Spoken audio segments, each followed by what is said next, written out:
Dear students, welcome to my channel.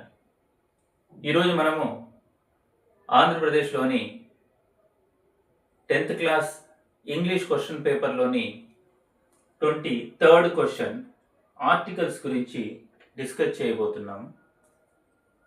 Articles అంటే ఇవి noun fixers, noun కోసమే తయారు చేశారు. మరి ఆర్టికల్స్ ఎన్ని ఉన్నాయి?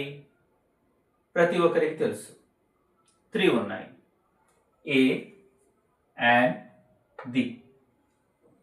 ఇవి 2 కేటగిరీస్లో ఉన్నాయి. ఒకటి ఇండెఫినెట్ ఆర్టికల్స్ అని, ఇంకొకటి డెఫినెట్ ఆర్టికల్ అని. ఇండెఫినెట్ అంటూనే మనకు ఇది జనరల్ సెన్స్ అని తెలిసిపోతుంది. ఒక విషయాన్ని ఏదైనా మనం జనరల్గా మాట్లాడాలనుకుంటే దాన్ని మనం ఇండెఫినెట్ అంటాం. I saw A boy in the park అంటే ఎవరైనా కావచ్చు ఆ బాయ్ అన్నది, ఎందుకని ఏ యూజ్ చేస్తాం మనం.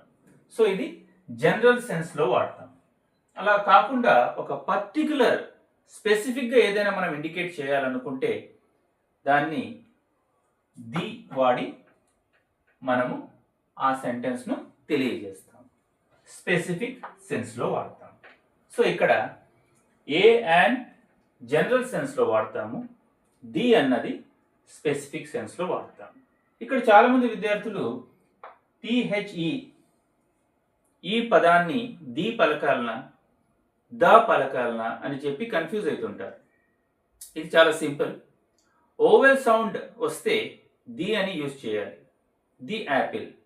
అలా కాకుండా కాన్సనెంట్ సౌండ్ వచ్చిందనుకోండి ద యూజ్ చేయాలి, ద బుక్. ఈ విధంగా. సో ఈ ఆర్టికల్స్కు మనకు 2 మార్క్స్ అలాట్ చేస్తున్నారు. ఈ 2 మార్క్స్లో మనము ఈజీగా స్కోర్ చేయాలనుకుంటే కొన్ని రూల్స్ అండ్ రెగ్యులేషన్స్ మనకు తెలిస్తే ఈ క్వశ్చన్స్ అన్నీ చాలా ఈజీగా మనము సాల్వ్ చేయగలం. సో వీటికి సంబంధించిన కొన్ని రూల్స్ ఇక్కడ గమనిద్దాం మనం. ఏ, బిఫోర్ ఏ కాన్సనెంట్ సౌండ్. ఈ సౌండ్ అనేది చాలా ఇంపార్టెంట్. కాన్సనెంట్స్ మనకు తెలుసు, ఓవెల్స్ కూడా తెలుసు. ఓవెల్స్ ఎన్ని ఉన్నాయి? 5 ఉన్నాయి. ఏ, ఈ, ఐ, ఓ, యు. కానీ ఓవెల్ సౌండ్స్ వచ్చేసి 20 ఉన్నాయి. అందువని కాన్సనెంట్ సౌండ్ వచ్చినప్పుడు ఏ యూజ్ చేస్తాం. ఓవెల్ సౌండ్ వచ్చినప్పుడు ఇక్కడ కూడా ఓవెల్ సౌండ్ అని ఇండికేట్ చేస్తున్నాము, అండ్ యూజ్ చేస్తాం అన్నమాట. ఏఈఐఓయు కాకుండా మిగిలిన ఉన్నాయి కదా 21. ఆ 21 సౌండ్స్ వచ్చేసి 24, లెటర్స్ 21. ఓవెల్ సౌండ్స్ వచ్చేసి 20, లెటర్స్ 5. టోటల్ కలిపి 44 సౌండ్స్ ఉన్నాయి. 20 ప్లస్ 24, 44 సౌండ్స్ ఉన్నాయి. సో ఇక్కడ ఏ బాయ్ గమనించండి, ఇక్కడ బా అన్న సౌండ్ వస్తుంది కాబట్టి బా యూజ్ చేసాము. ఏ యూనివర్సిటీ, యూ చూసి మనము కన్ఫ్యూజ్ కాకూడదు. ఏఈఐఓ యూలో యూ ఉంది కదా అని చెప్పి యాన్ యూజ్ చేసామనుకోండి అది తప్పవుతుంది. ఇక్కడ యూనివర్సిటీలో యా అన్న సౌండ్ వస్తుంది, అది వచ్చేసి కాన్సనెంట్ సౌండ్ కదా, అందువల్ల ఏ యూనివర్సిటీ యూజ్ చేసాము. And before A vowel sound అంటున్నాము. యాపిల్ ఓకే, ఎలాంటి ప్రాబ్లం లేదు. కానీ హెచ్ చూసిన తర్వాత ఇది కాన్సనెంట్ అని అనుకుంటే మనము సౌండ్ వచ్చేసి ఓవెల్ సౌండ్ వినిపిస్తుంది. హెచ్ అన్నది కాన్సనెంట్ కానీ సౌండ్ ఏంటి? ఆర్. అందువల్ల అండ్ ఆర్. ఓకేనా? ఈ రెండిట్లో కన్ఫ్యూజ్ కాకుండా మనము రాసినట్లయితే థర్డ్ దానికి వెళ్ళొచ్చు. చాలా సింపుల్ ఇది. Unique things, the sun, the moon, the earth, ఇలాంటివన్నీ వస్తున్నాయి కదా, చాలా ఈజీగా ఇవి మనం చేయొచ్చు. సూపర్లేటివ్ డిగ్రీస్ కంటే ముందు కూడా ది యూజ్ చేస్తాము. ద బెస్ట్, ద టాలెస్ట్, ఇలాంటివి. తర్వాత రివర్స్, సీస్, ఓషన్స్ వచ్చినప్పుడు కూడా డెఫినెట్ ఆర్టికల్ ద యూజ్ చేస్తాం. The Ganga, the red sea, ఇలాంటివి. దెన్ ద హోలీ బుక్స్, ఎలాంటివి? The Ramayana, the Quran, the Bible. ఇవి వచ్చేసి కొన్ని రూల్స్ ఉన్నాయి. ఇంకా డీటెయిల్గా వెళ్ళాలంటే చాలా రూల్స్ ఉన్నాయి. But these are enough. ఈ 2 మార్క్స్ మనము స్కోర్ చేయాలనుకుంటే ఇవి కొన్ని తెలిసినా కూడా సరిపోతుంది. తర్వాత ఇక్కడ గమనించినట్లయితే ఒక ఇంపార్టెంట్ నోట్ ఇది. యాన్ అన్న ఈ ఆర్టికల్ను విత్ అబ్రివేషన్స్ వాడతాం. ఎలాంటి అబ్రివేషన్స్? ఈ లెటర్స్ గమనించండి. F, H, L, M, N, S, X, are.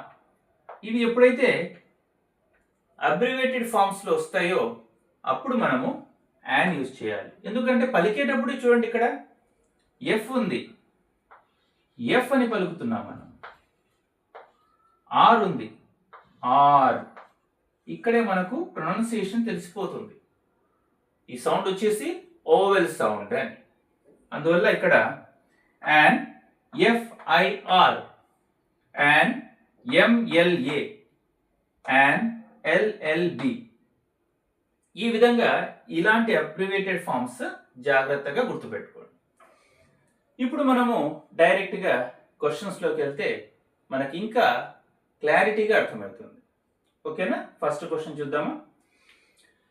She bought dash new dress అన్నాం. ఏదైనా స్పెసిఫిక్గా వాడామా? అలాంటిది ఏం లేదు.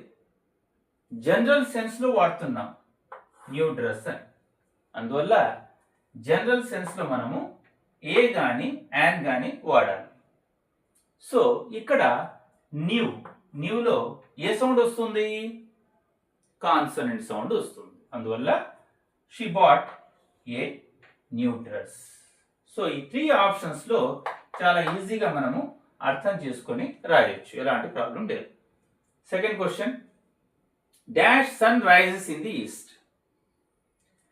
సన్ చెప్పుకున్నాం మనం, యూనిక్ థింగ్. ఓకేనా? ఇక్కడ గమనించండి, యూనిక్ థింగ్ కదా, అలాంటిది ఇక ప్రపంచంలో ఏది లేదు. అందువల్ల అలాంటి చోట ద డెఫినెట్ ఆర్టికల్ ద వాడుతున్నాం. So the sun rises in the east. ఓకేనా? Third one, he is dash MLA of our area. ఇక్కడ పిల్లలు మిస్టేక్ చేస్తుంటారు. ఎమ్మెల్యే ఇక్కడ వచ్చింది కదా, యాన్ ఎమ్మెల్యే అని. అక్కడ కూడా ఏం రాస్తారు? యాన్ రాస్తారు. కానీ ఒక్కసారి గమనించండి, ఇక్కడ హీ ఈజ్ యాన్ ఎమ్మెల్యే వరకు ఓకే, కానీ స్పెసిఫిక్గా ఏం చెప్తున్నారు? ఆఫ్ అవర్ ఏరియా అని చెప్తున్నారు.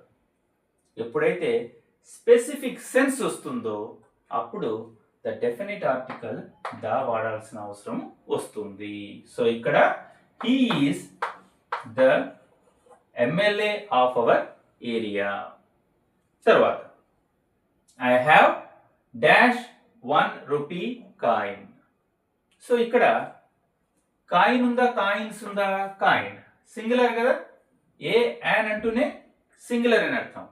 సో ఇక్కడ 1 ఓ చూసిన తర్వాత ఓవెల్ అని చెప్పి యాన్ వాడేస్తుంటారు. కానీ సౌండ్ చూడండి ఒకసారి, 1 వా, కాన్సనెంట్ సౌండ్ కాబట్టి I have a 1 rupee coin అన్నది కరెక్ట్ అవుతుంది.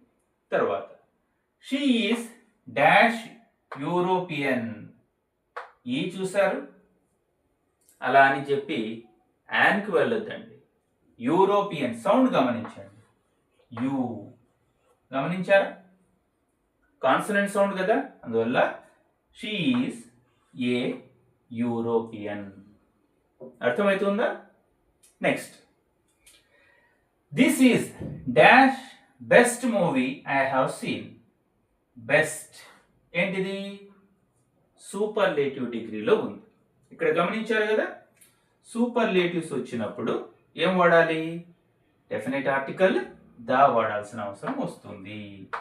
This is the best movie I have seen. Next, he is dash university student. Student singular కదా, సింగులర్ కౌంటబుల్ నౌన్. కానీ స్టూడెంట్ను బట్టి ఇక్కడ మనము రాయడం లేదు. స్టూడెంట్ కోసమే వచ్చింది ఇక్కడ ఆర్టికల్. బట్ ఇక్కడ ప్రొనౌన్సియేషన్ ఒకసారి గమనించండి, యూనివర్సిటీ.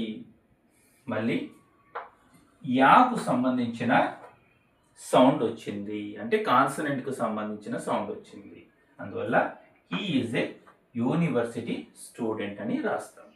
తర్వాత have you ever visited dash USA.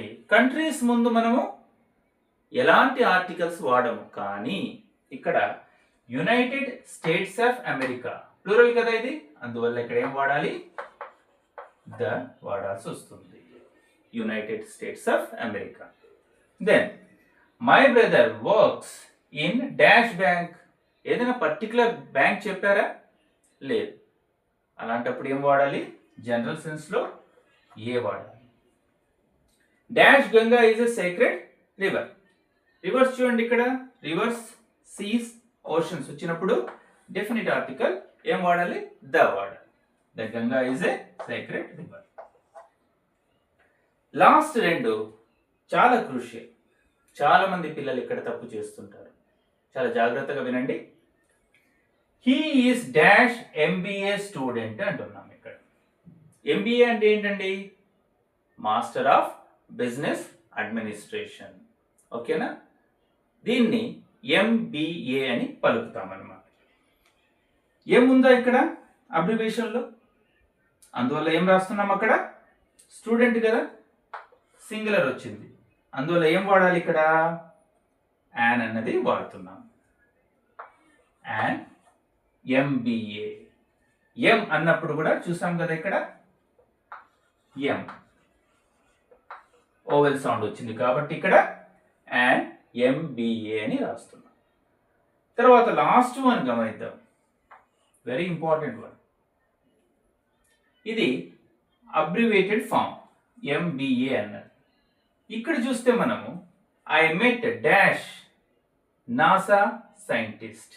NASA అంటే National Aeronautics and Space Administration. So దీన్ని నాసా అని పలుకుతున్నాము. దీన్ని ఏమంటాము, యాక్రోనిమ్ అంటాము. ఎప్పుడైతే అబ్రివేటెడ్ ఫామ్ ను ఒక వర్డ్ లాగా మనము తయారు చేస్తున్నామో, బాగా జాగ్రత్తగా వినండి, ఒక అబ్రివేటెడ్ ఫామ్ ను మనము ఒక వర్డ్ లాగా మనము తయారు చేస్తున్నాము, నాసా అని పలుకుతున్నాము. ఇక్కడ ఎన్ఏఎస్ఏ అని పలకడం లేదు, కానీ ఇక్కడ ఎంబీఏను మనము వర్డ్ లాగా పలకలేము, దాని ఎంబీఏ అంతే పలకాల్సింది. అందువల్ల ఇక్కడ అబ్రివేటెడ్ ఫామ్ లో ఉంది. ఎం ఏ విధంగా పలుకుతున్నాము, ఓవెల్ సౌండ్ లాగా, అందువల్ల యాన్ వాడాము. కానీ ఇక్కడ నాసా అని పలుకుతున్నాము, అందువల్ల నా వచ్చింది కదా, కాన్సనెంట్ సౌండ్ వచ్చింది కదా, అందువల్ల ఇక్కడ I met A NASA scientist అని వాడుతున్నాము. ఇక్కడ చాలా జాగ్రత్తగా ఇవి అర్థం చేసుకోండి. ఈ విధంగా మనము కొన్ని రూల్స్ గమనించి ఆన్సర్స్ మనం చేసినట్లయితే మనకు ఈజీగా 2 మార్క్స్ సెక్యూర్ అవుతుంది. ఇలాంటి క్వశ్చన్స్ ఏవైనా మీకు అర్థం కాకుండా ఉంటే, ఇంకా అదర్ క్వశ్చన్స్ ఏమైనా కాంప్లికేటెడ్గా అనిపిస్తే మీరు కామెంట్ బాక్స్లో పోస్ట్ చేయొచ్చు, దానికి సంబంధించిన ఎక్స్ప్లెనేషన్ నేను ఇస్తాను. Thank you so much for watching this video.